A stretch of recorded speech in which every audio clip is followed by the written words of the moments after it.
السلام علیکم۔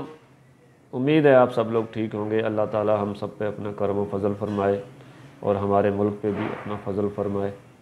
سب سے پہلے تو بھائی ایک بات بتا دوں، نہ میں کسی گودام والے کا دشمن ہوں، نہ میں کسی دکاندار کا دشمن ہوں۔ میں نے تو ایک یہ چینل چھوٹا سا شروع کیا ہے، چلو دکانداروں کو معلومات ملتی رہے۔ تو اس پہ کچھ بھائی گودام والے حضرات ناراض بھی ہوتے ہیں کہ ریٹ اوپن ہو جاتے ہیں، تو بھائی جو ریٹ میں دیتا ہوں اس سے اوپر تو آپ لوگ خریداریاں کر رہے ہوتے ہو، تو اس میں میرا یا میرے چینل کا تو کوئی قصور نہیں ہے۔ وہ میرا چینل نہیں دیکھیں گے، کسی اور کا دیکھ لیں گے۔ چینل تو بہت سارے ہیں ریٹ دینے کے لیے، تو اس طرح کی سوچ میرے خیال میں اچھی بات نہیں ہے۔ گودام والے بھی میرے بھائی ہیں، دکاندار بھی بھائی ہیں، میرا کام ہے معلومات پہنچانا۔ تو ریٹ جو ہوتے ہیں، مارکیٹ کی جو صورتحال ہوتی ہے وہ میں بتا دیتا ہوں۔ اس پہ عمل کرنا یا مال خریدنا اور مال بیچنا، یہ تو دونوں دکاندار اور گودام والے کا اپنا فعل ہے، وہ کس طرح مال بیچتے ہیں، کیسے پیسے دیتے ہیں، کیسے مال لیتے ہیں۔ باقی ریٹوں کی صورتحال تھوڑی سی نرم ہے، ریٹ کم ہوئے ہیں، 150 151 کے ریٹ ہیں۔ ہو سکتا ہے کسی کے سودے ہوں پہلے تو وہ مال اٹھ کے آیا ہو، لیکن اس سے اوپر گودام والوں کو بارے میں نہیں آ رہا۔ سائڈوں پہ جو کام کھلے ہوئے ہیں، کرنگی میں بھی ہے، سبا سینما، نیو کراچی، سہراب گوٹھ، وہ لوگ تھوڑا سا مہنگا اس لیے اٹھا لیتے ہیں کہ انہوں نے وہیں قریب سے اٹھا کے لانا ہوتا ہے۔ اور شیر شاہ والے جو ہیں، یہ ان کو تھوڑا سا پرابلم اس لیے بھی ہوتی ہے کہ انہوں نے پورے شہر میں گاڑیاں بھیجنی ہوتی ہیں، کم از کم 20-25 کلومیٹر فاصلہ طے کر کے، اس پہ خرچہ زیادہ ہو جاتا ہے، تو یہ ان کو اس لیے مہنگا پڑتا ہے۔ باقی ریٹوں کی صورتحال تھوڑی سی نرم ہے، وجہ ملک بھر میں سردی، دھند اور ملکی حالات آپ کے سامنے ہی ہیں۔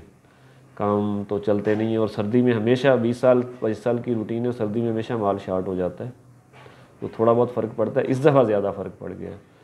اب جن حضرات کے مال تیار ہیں وہ سیل کریں، اور سیل کریں، کوشش کریں کیش پہ کام کریں دکاندار بھائی۔ کیش ہی بہتر ہے، ادھار دے کے پھر آپ اپنی گلا کسی کے ہاتھ میں دے دیتے ہیں، پھر آہستہ آہستہ آپ اس کو کہتے رہتے ہیں پیسے دیں، تو اس سے بہتر ہے کہ آپ مال رکھیں یا سیل کریں تو کیش پہ سیل کریں۔ باقی آئٹم کے ریٹ، پلاسٹک کے ریٹ ٹھیک کھڑے ہیں، کاپی کے ریٹ تھوڑے سے کم ہوئے ہیں، کاپر اور پیتل کے ریٹ بھی مناسب ہی ہیں، وہی چل رہے ہیں جو 2300 چل رہا تھا، 2300، 2320، 2350 تک۔ بیٹری کے ریٹ نیچے ہیں، بیٹری کے ریٹوں میں فرق آ گیا ہے، تقریباً 360 سے لے کے 80 روپے تک ریٹ ہیں۔ اب وہ ریٹوں کا تعلق گودام والے اور دکاندار کی انڈرسٹینڈنگ پہ بھی ہوتا ہے نا۔ بہت سارے دکانداروں نے ایڈوانس لیے ہوتے ہیں، کسی نے 5 لاکھ 8 لاکھ لیا ہوتا ہے، تانبے پیتل والوں کے بھی اچھے خاصے گوداموں والوں کے ایڈوانس ہیں دکانداروں پہ، تو ان کے ریٹ پھر وہ اپنے حساب سے لگاتے ہیں۔ فی سبیل اللہ تو کوئی پیسے نہیں دیتا نا، تو ریٹوں کا فرق اس لیے بھی آ جاتا ہے۔ باقی اسکریپ کے ریٹ بھی 150 151 ہی ہیں، نگر کے ریٹ 54-55 تک ہیں، اس سے اوپر گودام والوں کو وارہ نہیں ہے۔ کوئی مہنگا لے کے آتا ہے تو وہ اپنی مرضی ہے، اور کوئی مہنگا بیچ لیتا ہے، یہ بھی دکانداروں کی اپنی قابلیت ہے۔ میرے کہنے میں نہ کوئی مال رکھتا ہے اور نہ ہی کوئی بیچتا ہے، میں تو ایک ریٹ کا اندازہ دیتا ہوں، تو ریٹ کا اندازہ تو روز ہی ڈال دیتا ہوں۔